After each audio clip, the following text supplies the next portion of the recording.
Hey guys, how you guys doing? It is March 7th, 2018. Hoping you're having a wonderful day, guys. A blessed day.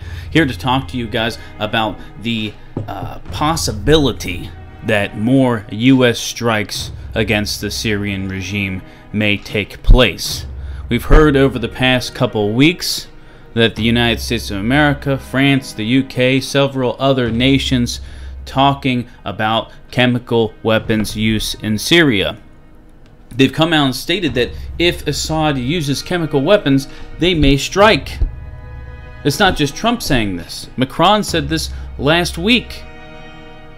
The problem here is the Assad regime actually using chemical weapons? Because there's many reports that it is not the Assad regime at all.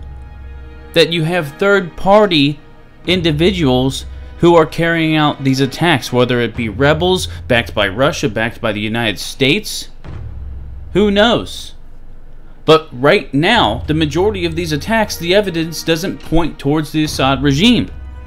But I'm here to tell you that we may see more strikes in Syria by the United States of America and her allies. And they will use, as a precursor, these chemical attacks, and state that these chemical attacks were done by pro-regime forces or by Assad himself, and they will use it as a precursor for certain strikes. Alright?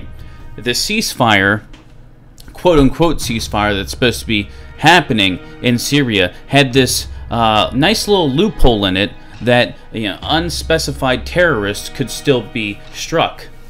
So we're still seeing strikes. We're still seeing U.S. strikes. We're still seeing Russian strikes in Syria. The fighting is not stopping. Operation Olive Branch hasn't stopped in northern Syria. Syria is still, for the most part, a war zone.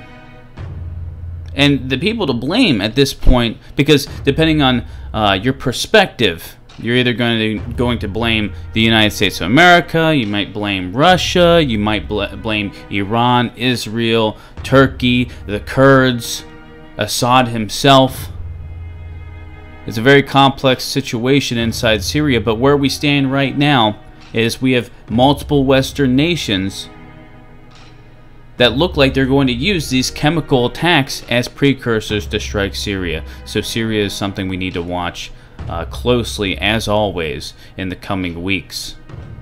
We always talk about it here on Leveraging Liberty. Syria, North Korea.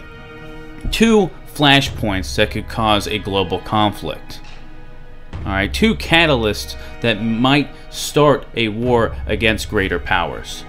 But guys, like I said, we're going to have to continue to watch this situation unfold over the next couple weeks. I would not be surprised if we see more strikes by the United States of America or new strikes from her Western allies. As more information about this comes out, I'll let you guys know. We'll discuss it, have a beer, say a prayer or two for the civilians in Syria, because Syria, a once prosperous nation, just 6, 7, 8 years ago, has turned into this war-torn conflict, and there's plenty of refugees, and these people need our prayers.